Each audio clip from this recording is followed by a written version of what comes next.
Yo, welcome back to Desire the Fire. Fire.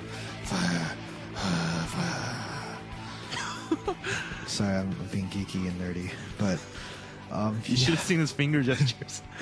Podcasting is amazingly visual, but yeah, welcome back, guys. We're episode 3, 3 Trinity. Yes. CP3. Oh my gosh. You're wearing a jersey with the number 3 on it. Well, it's like 34. Yeah, welcome to Desire the Fire, episode number 3. We are 3 episodes in. How are you feeling? Oh, I can't believe we got this far. Every time, you know, it's just wow. We actually got this started, and we're here, and you guys are still here with us. Yeah. So this is just straightforward, you know. It's just our voices. Maybe we'll enter in some sounds later. I don't know. We're gonna have intro music, right? We'll have intro music. It's gonna sound like fire. Just fire, like crackling, like like crackling and stuff. Yeah. And should we just have like a campfire as our intro and our outro? It's like crackling the wood and. Where did you come? Where did you go? Where did you come? I feel like everyone's gonna fall asleep because of the soothing sounds of it. No. That'd be interesting. I don't know what we'll do, but by the time you hear this, you will have heard it. Yes, and it's wherever our imagination takes us, I guess. All right, so we're back. Chandler and Daniel we're back again with another Desire the Fire episode. And this week's topic, we're going to be talking about some mission stories, short-term mission stories. Yeah. Have you? How many mission stories or missions have you gone on? I don't remember. That's a lot, right? Just the overseas ones? Just okay. If we wanted, yeah, let's just start with that. Alaska one time. Alaska. Does that count? I guess technically you're going over the sea, right? That's how you got there. Not really. You drove up there? No, we flew up, but it went like through like Seattle. Oh, I guess they fly over. Were you the landlocked ocean. The whole time when flying up there? I don't know. I wasn't looking at the window. Oh well, I guess let's just be out of the country. Let's just out of the country. Yeah. Yeah, you go to Mexico. We go to Thailand, Cambodia. You know, this is actually the first year I'm Afghan. staying in America during the summer since I've become a Christian. Really? So, I haven't seen the 4th of July. I haven't seen like fireworks. Wow. And you're not missing out. Well, the cool thing about fun staying, blowing stuff up, but it's better. The missions is better. Is it? Well, the cool thing about it is this time around I actually get to stay home for my dad's birthday. I've missed that for like the last 8 years, I think it is. Nice. And then we got Father's Day and everything. And man, hopefully one day we're gonna be celebrating my Father's Day. I don't know about you, but anyway, that's a whole other thing altogether. Daniel's gonna be a father. One day we'll see. God willing. I was like, are you gonna announce something on the third episode of this podcast? Ooh, this would be an awkward and. Yeah, weird my wife and I would have a lot to talk about. There might not be an episode 4 after, not something like that. We stop at episode 3. Oh man, you guys have to keep praying for us, okay? Please. But yeah, we've gone to some countries. I forget. I go to some countries sometimes. What was the worst like commute or whatever traveling to a mission field? Well, what country would you say that was for you? Afghan. But I loved it. So what did the travel over there actually look like? What was it composed of? It was like, what was it, like 12, 13 hours to Korea. Oh, you went to Korea and then we went to Dubai. Okay. And because you can't go direct to Afghanistan. Well, then, like, I thought you go the other way around the world. You know, like some people do that. England first. Or... I think it's all right. So with Afghan, people have said, you throw a rock up into space, and the globe, the Earth, rotates 180 degrees. Is it not 180? Yeah, 180. So he just flipped it around, and the rock fell where you like threw it. Yeah. That would be Afghan. From here in the United States. From here in California. What though? Because unlike in cartoons, if you go dig all the way down, you end up in China, right? So it's Afghan that's on the other side of the world. Well, it's like if you envision a globe on the same latitude. Yeah. So it can't be China. Well, maybe if you dig, China's a big place. It is. Eventually, if you dig like in Washington D.C., maybe it's China. It's not. Afghan's not that big. Oh, because the U.S. is a big place too. Yeah, U.S. So is a big depending on place where too. you threw it up from. Yeah, but from California, you threw it up. it should land in Afghanistan. So I take it the climate there is real similar to what we have here. Dude, man, I stepped out of... Okay, so we went from Korea to Dubai to Afghan to Kabul, and I stepped out and I'm like, am I home? Oh, like, really? It felt like California. I walked out of the airport and it was like the bus stop, basically, because it's so like... it's not an airport, it's a bus stop that you land on. And it was like, dude, where are we right now? I was like, do we just... I feel like I didn't go anywhere.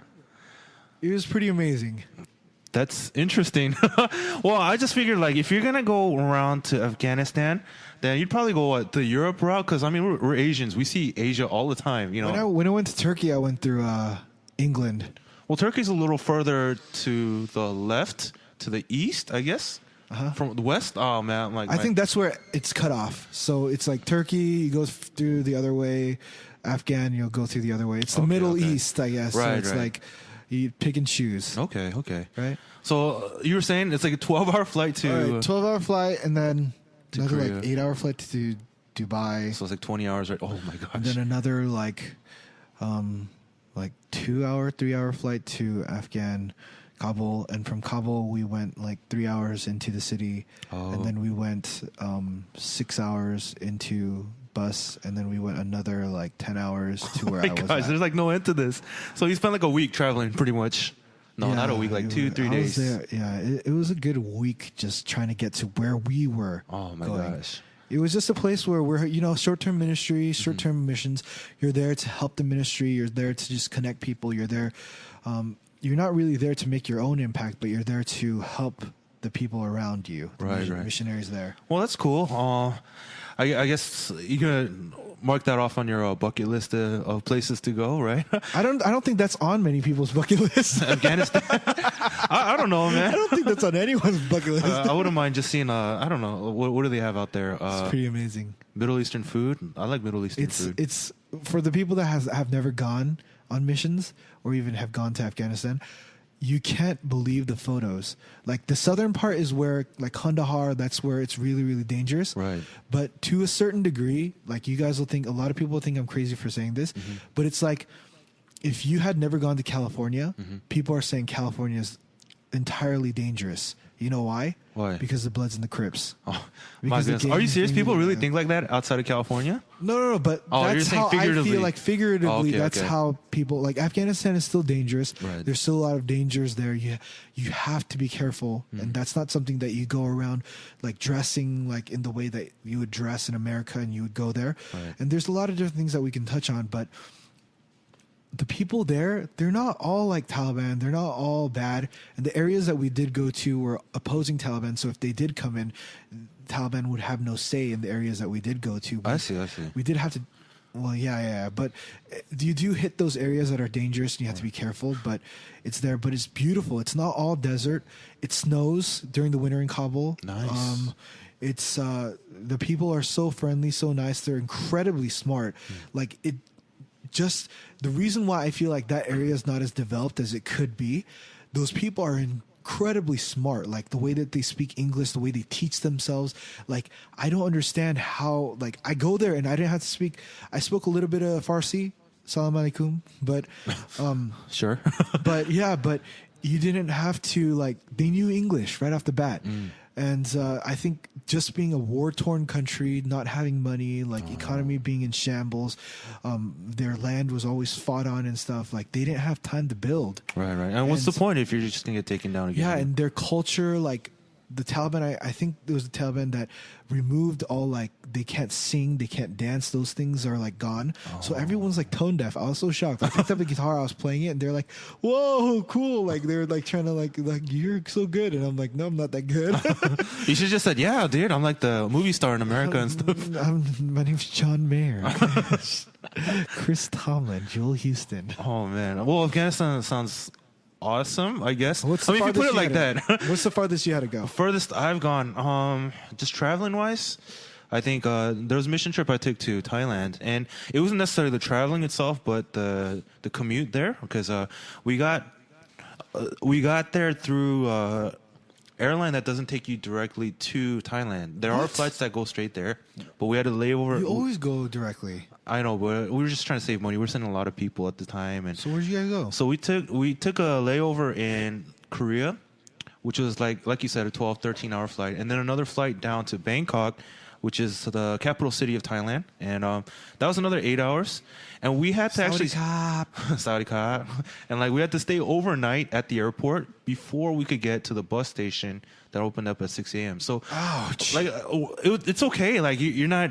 actually stuck in a vehicle, but then at the same time, you have no shelter really that you're sleeping in. So you're just kind of sleeping on the ceramic flooring of the airport. And, you know, we got real creative. We took our jackets and wore them as like long pants and stuff like that too. What? But, oh man, that's a long story. But we stayed overnight about another 10 hours before the bus station opened the next morning. And we drove out. It was about an 8-hour bus ride up to the city of Chiang Mai.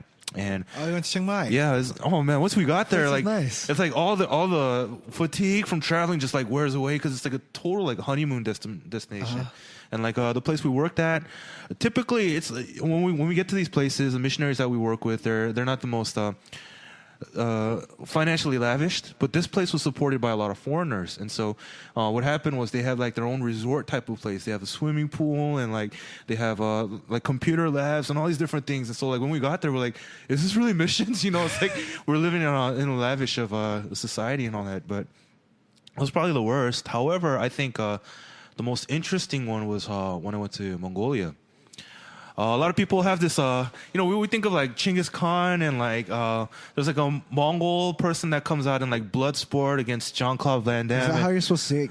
Genghis Khan? It's subjective, Khan, I guess. But we say, Khan? they say Genghis. Like Genghis? Genghis like CHINGGIS.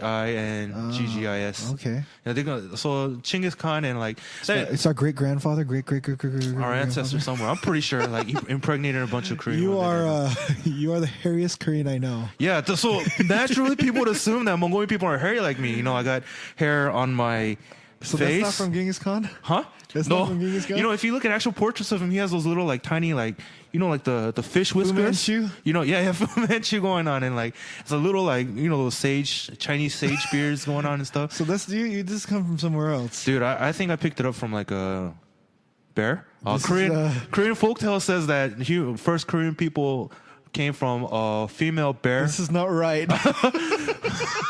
Not biblical at all. This is not good. Well, I think I'm part bear somewhere and part like probably unicorn. I'm just kidding.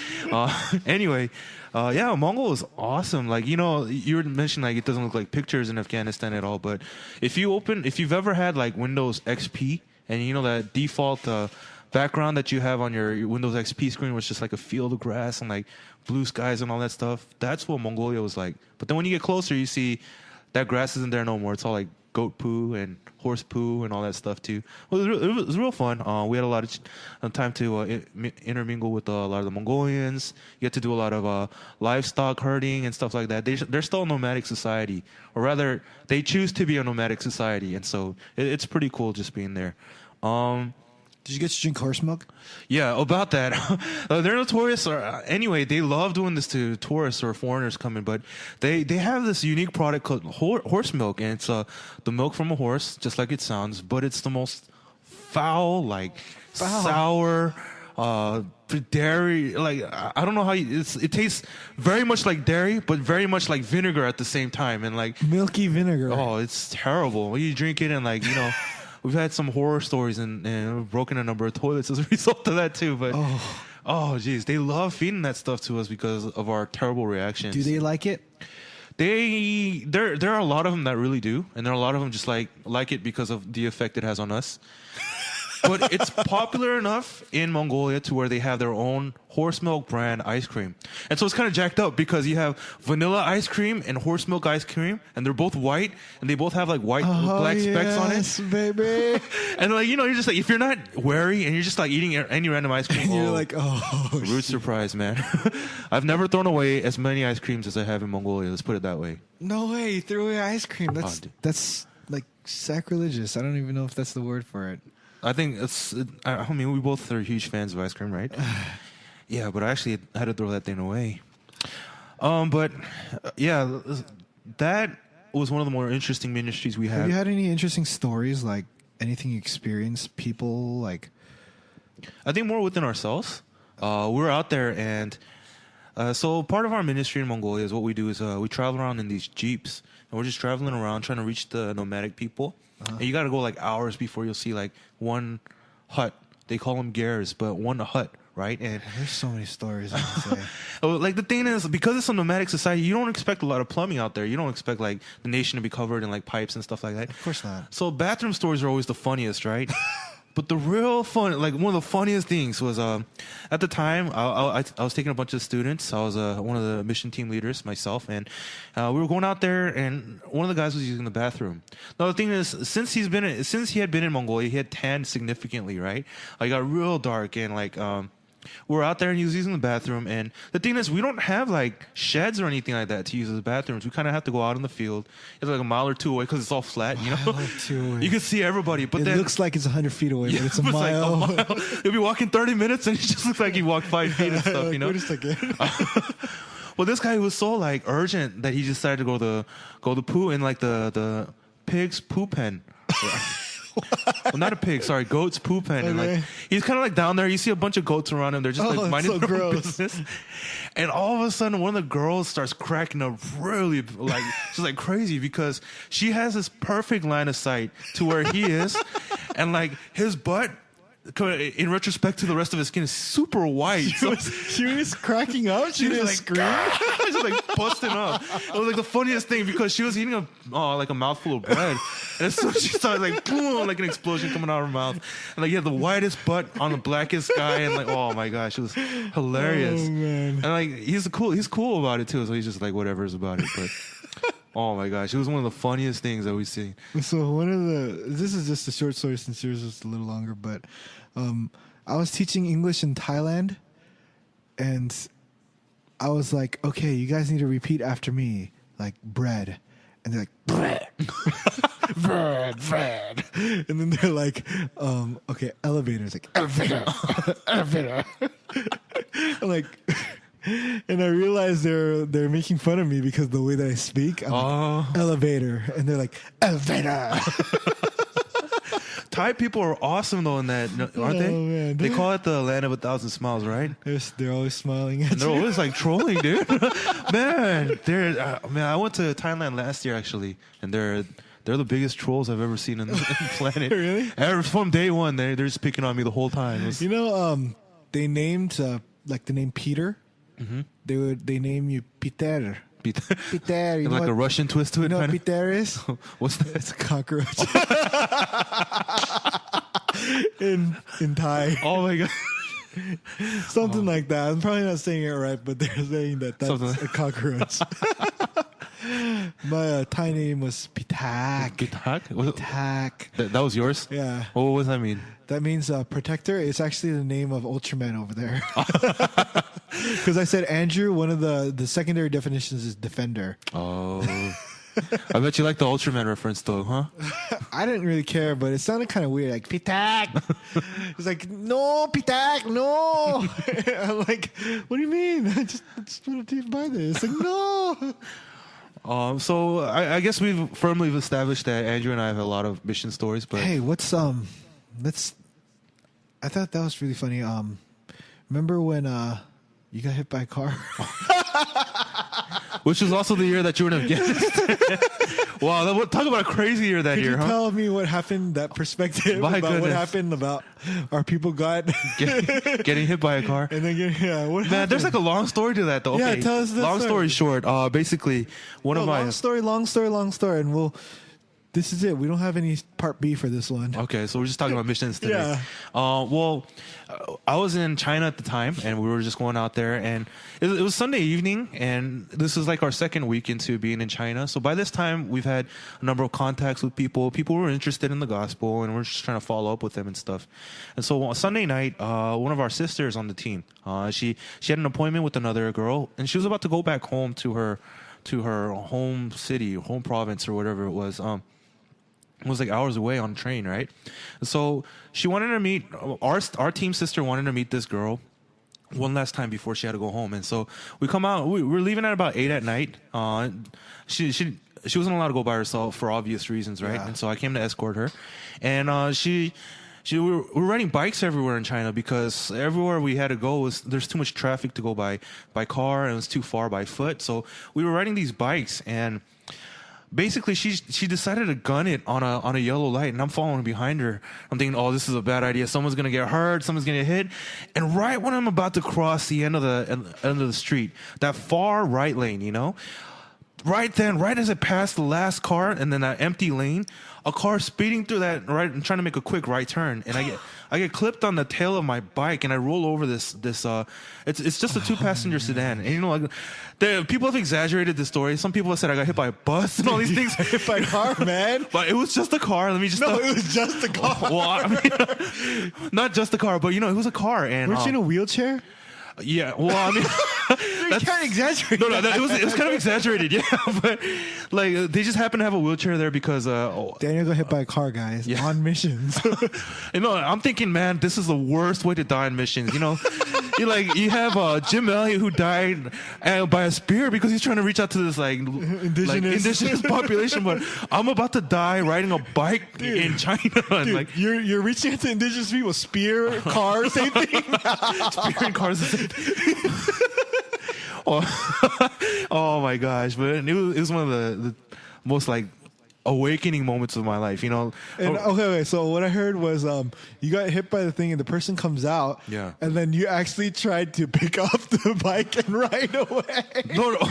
Okay, yeah. So the bike got so jacked up that the right side of it was all dented in. Like the pedal was all, it wasn't a pedal anymore. Let's just put it that way. And like the handlebars, like in a 90-degree angle and stuff like that too. But basically, the people will come out of the car and they'll yell at you? Like, no, they're just like, oh my gosh, we just hit a person and stuff, right? But China has a lot of people. And apparently the way the legal system works there, at least just with a beat officer and stuff, if a cop comes there, basically the person who argues best is going to get their way.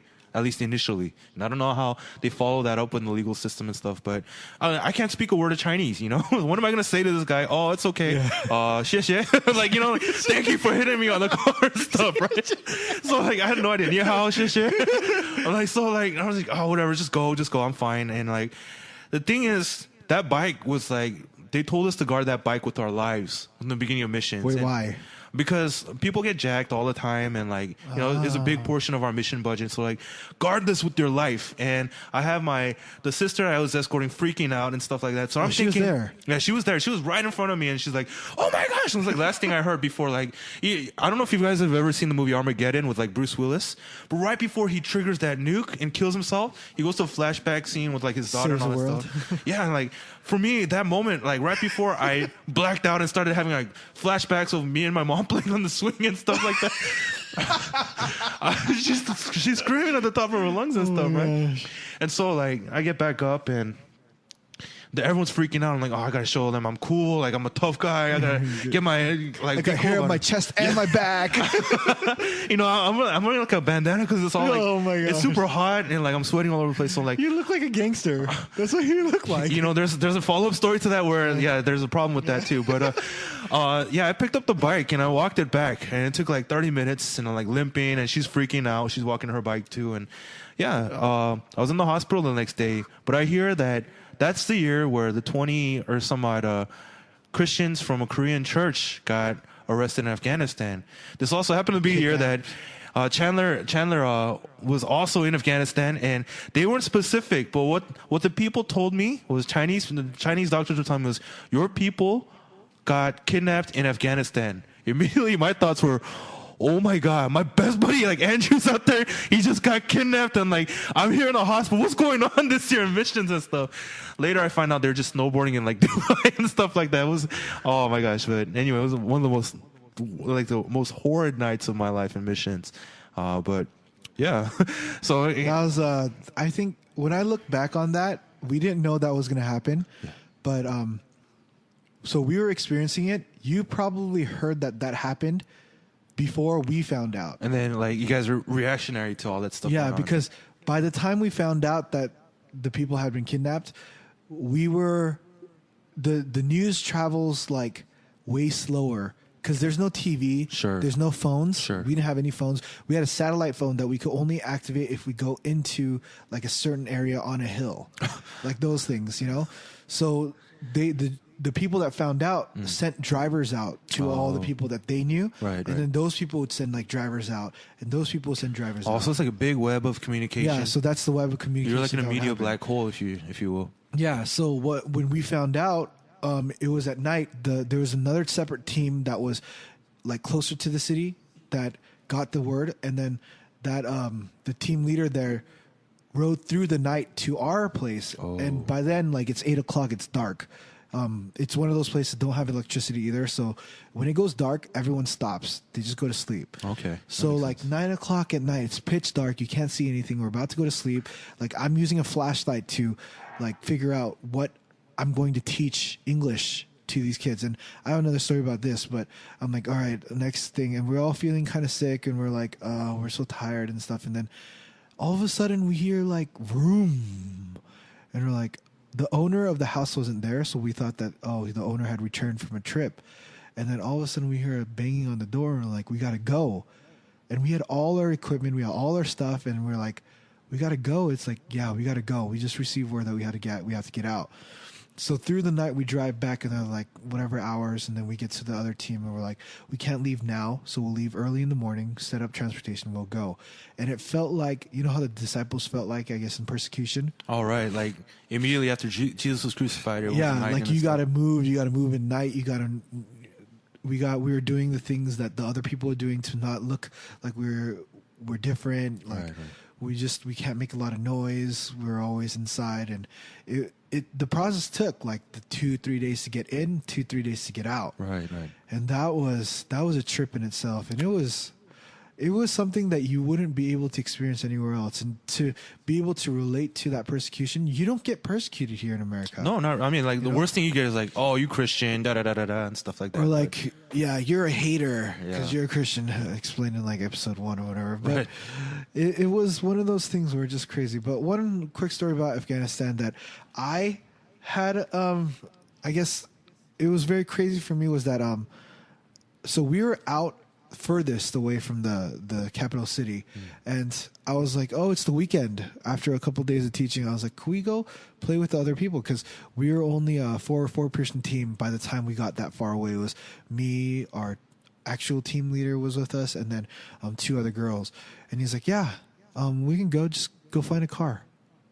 And I'm like, okay, what do I do? And he's like, oh, just go outside and walk down the street over there and just ask people.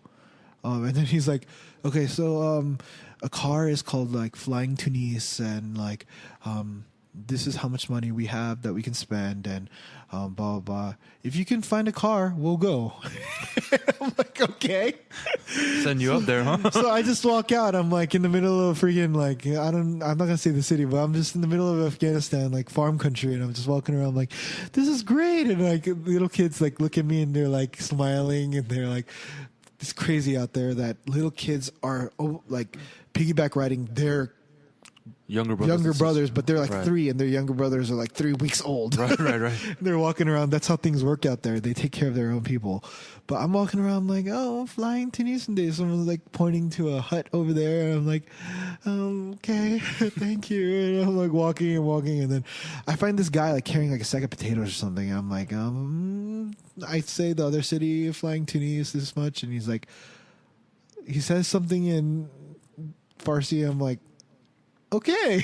And he's like, today? Like, and I write the time, and he's like, he nods, but he said some weird things. And it's like, it's crazy because I think they knew the numbering system, but I think they might have had their own numbering system. At least in Cambodia or Thailand, they have their own numbers. That's interesting because the numbers we use right now are based on Arabic numbers too.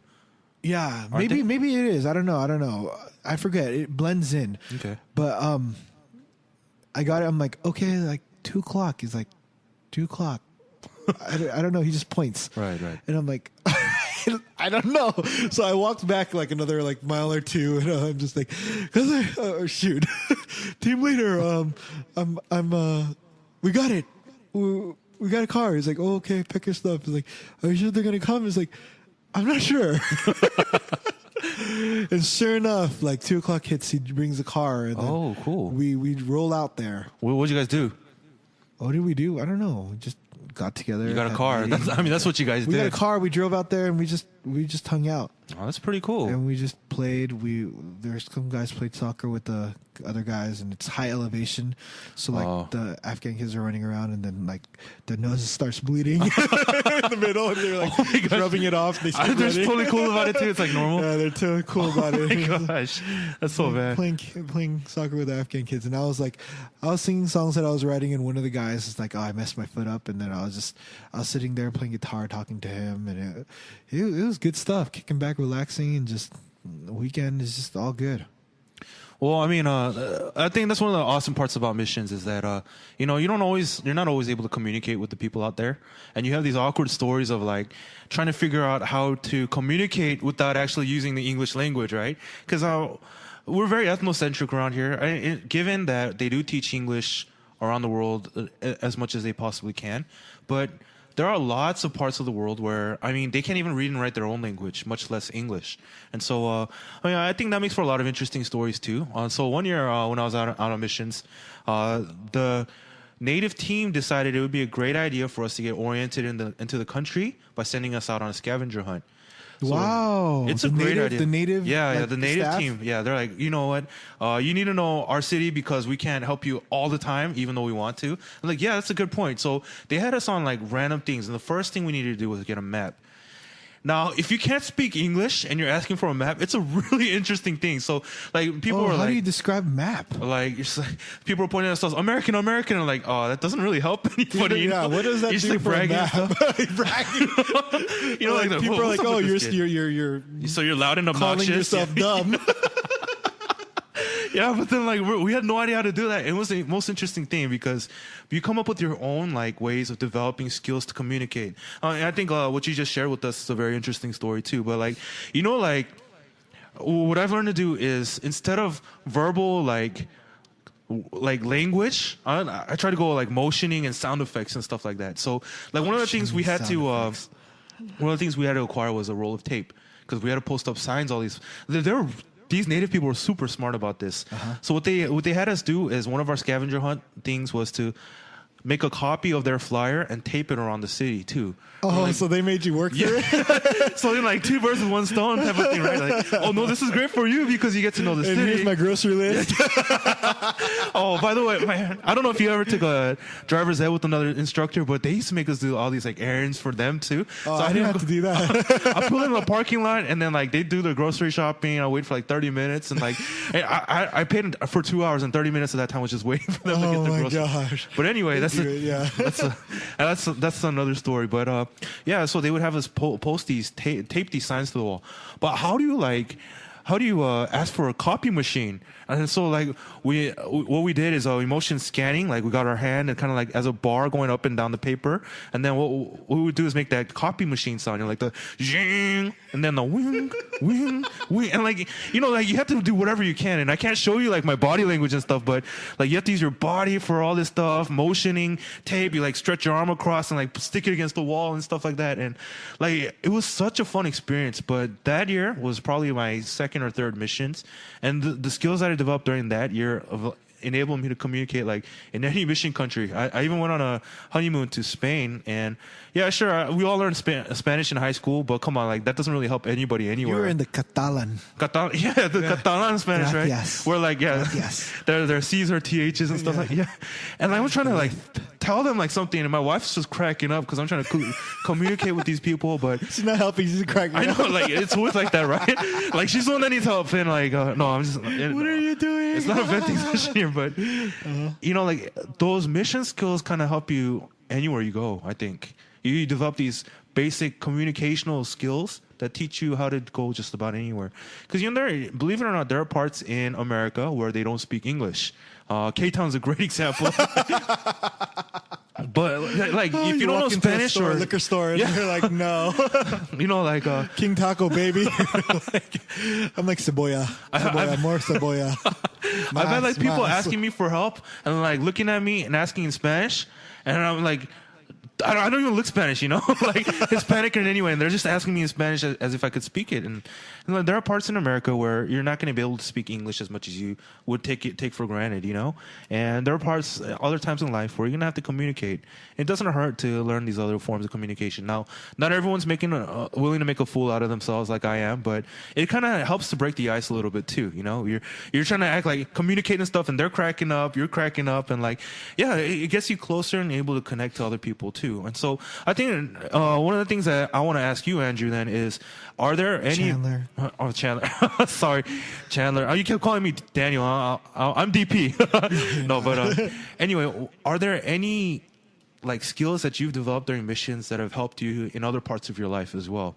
I know people have used it as like resumes and stuff like that, but I'm talking about practical skills that you might have developed. I think when you're leading a team and you have to take care of people, you develop like social skills. Certain guys, certain girls operate differently, and when you're in a place where it's very like you're sensitive, like no one's taking care of you, and the team leader's the one that's taking care of you. You got to make sure who can take care of themselves, who's not, who's falling behind, who knows what they're doing, who doesn't, who needs a little bit more support. So like when we're going out, like let's say witnessing or something, or like looking for people, just talking to people, you got to make sure you're teaming up well with the people that are scared, that don't know what they're doing, and let the people that are excited just go and run around. You know, I think managing people is one of the things that I learned through kind of like a nurturing skill type of thing. Teams like that. Also, just having to understand authority in those places, because you can't just do whatever you want. You're supporting the people, the staff people that are already there, as well as your own staff that you're going with. Working together with them has been something that's I've learned a skill. You need to make sure you know when to apologize. You need to make sure you know when to you just run forward and do what they need you to do. Sure. And just also just talking to people, connecting with people, like people. Everything's about people when you get down to it. Yeah, you're on missions, sure. and you just a lot of it's hanging out and talking and connecting on a different way, since you don't know how to speak the language very well, and just like playing sports, like you're playing basketball. You're playing basketball. You're in Korea. I'm in Korea. I'm playing basketball with like our Kojisule team, our beggar retreat team, and they're horrible at basketball. We're horrible at Korean, but we play it. It's like raining and balls flat, and we're just like having fun. It's a Korean drama right there, like, oh my, like just like in the rain. You think it would be, but the flat ball makes you look not cool. Well, that's kind of cool because, like, yeah, you do develop leadership skills and practical skills and all these different things. But if that's where we end our note, like, it'd be totally just like travel stories for each and every one of us. So, I mean, there's the obvious challenge within the scriptures to go and make disciples of all nations and all these other things as well. But what I want to ask is, any spiritual lessons that you've learned, maybe testimonies that you might be able to share about, like great things about going on missions, anything like that?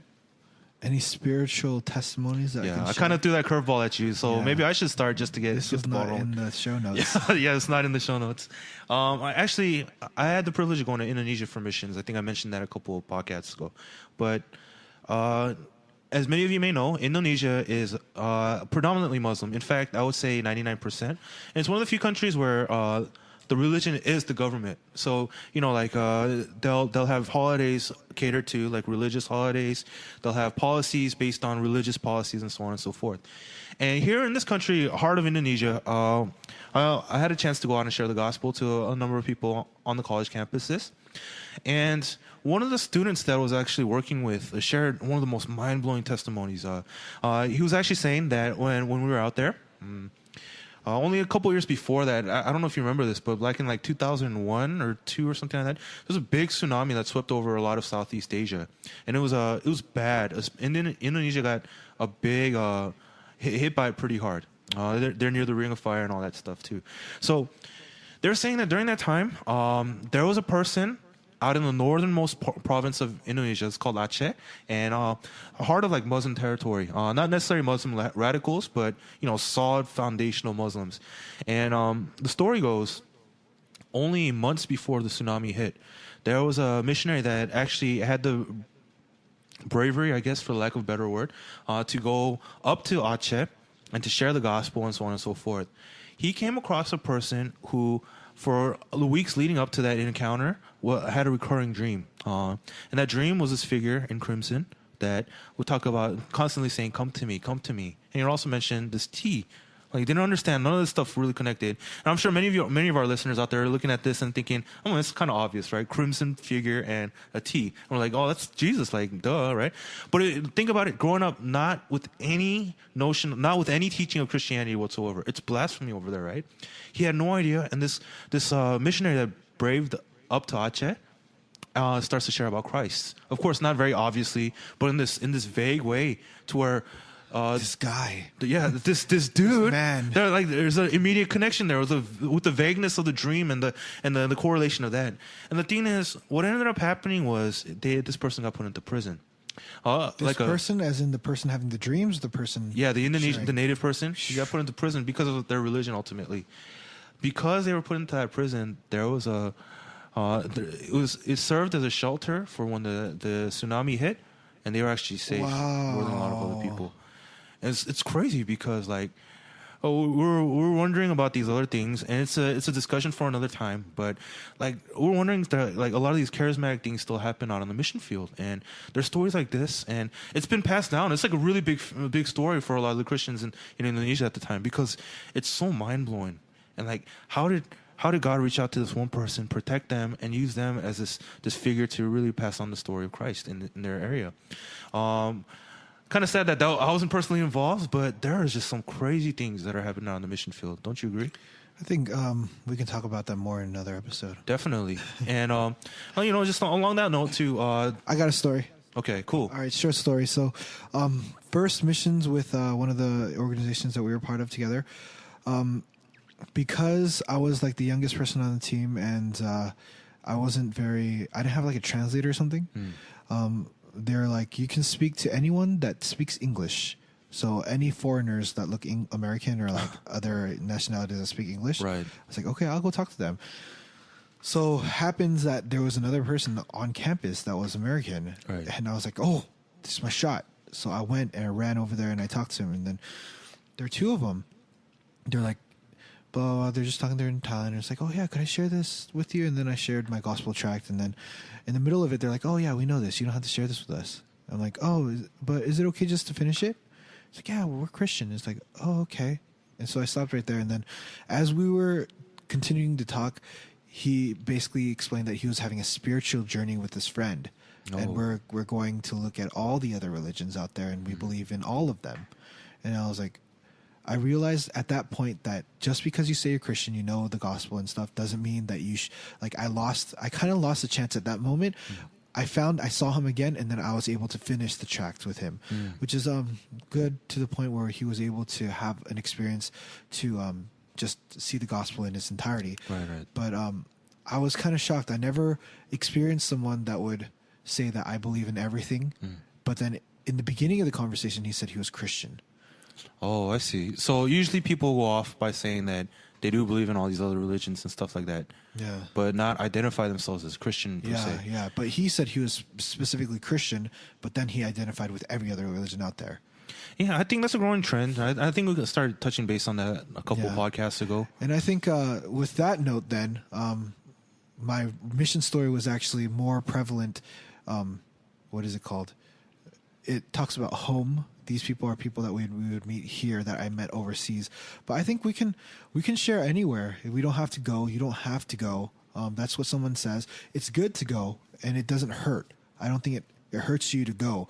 You don't have to do this draconian thing where God has placed me here to live here, and I'm just going to stay here. Which, if that's what God called you to do, then do that. Right, that's so true. It doesn't hurt that it expands your perspective, and you're able to help the people there. And there are some negatives with going, and I think you have to always be careful, especially the places that I went to, and the places that you might be thinking of going or wanting to go that God placed in your heart. But test yourself and go. Just do it. And I think Christianity is part of that. You make mistakes, you do what you have to do, and you learn, and you grow, and you take that, and you develop something that God wants you to see, the bigger picture. Yeah, no, one of my coworkers made the interesting point. We're so caught up in trying to go somewhere else, do something exotic for missions, that we kind of fail to see the point at times. We go to Mexico many churches go to Mexico for missions, and they go to Tijuana or I go to Ensenada and like all these random places. But for me, like I can just go to my neighbors, and it's like almost the same experience there too. My apartment is predominantly Hispanic. I've seen like one Korean family tops, and like over 300 rooms and stuff like that. And it's an interesting point. We don't necessarily need to go overseas because there's a great need for the domestic missions here. Then do both. Yeah, why not? Who knows? Like maybe you can use them as translators when you go overseas. Win them over for Christ and stuff. It's not. So many people choose one or the other. Yeah. But you can do both. That's so true. I mean, like, there's non-Christians in your school, in your workplace, and all these different things. But at the end of the day, it's not easy, and I think that's what we want to do this podcast. Not easy for sure. Yeah, that's not easy. To go is not easy. Yeah. To stay is not easy. To stay is not easy. None of this is easy. Action is not easy. Yeah, faith was never meant to be easy, and I think that's kind of what our podcast is about. We want to let you guys know there are people out there that are doing it. We put ourselves as leaders, but hopefully we've established that we're people too. And if you want to go to missions, you don't have anyone to go with, let us know, and we can hook you up with a number of different organizations out there, churches that are out there that want to go. And don't take our word for it. Just take our advice and then take it to someone that you know, and then choose and decide what you want to do with it. Yeah. So I guess we'll have that. We'll have the link to that in our show notes. Link to that. I don't know. You gotta tweet at us for that. We're not going to tell you exactly what the organizations are. That's true. So we find out more about you and what you're looking for. So we'll have a link to our email or our Twitters on that too. So thank you for joining us. Hopefully longest podcast ever so far. Yeah, boy. As you can see, we have a ton of stories and stuff. Yeah, we talked about a lot more about stories than we were trying to talk about missions in itself. Yeah, but hopefully that's fired some of you guys. We'll have continued topic. It's mission season. Summertime's coming up, or summertime's in it, so you might actually be gone. But yeah, we'll talk about missions more. This is a topic that we both burn. I'm passionate about. Yeah. So as Passion always, for Jesus, baby. Here we go. And tweeted us at our Twitter handles. Tweet. We have Chandler, who's at Boom Chandler. Boom, like Dynamite Boom. Boom Chandler. Like Dynamite P. Dynamite P. It's my other. That's my what is it? Fantasy handle. And then you can catch me at my Twitter handle at SuperDan0. The number 0. That does it for this week's show. You guys, we love you guys. Well, he does. No, I'm just kidding. Just kidding. Yeah, we appreciate your listeners out there. We appreciate you guys listening to this podcast, supporting it. We're in episode 3. We're 3 episodes in. Trinity. 3 episodes. CP3. Another Clippers. Shout out to the Laker fans out there. All right, guys. Catch you later. Bye-bye.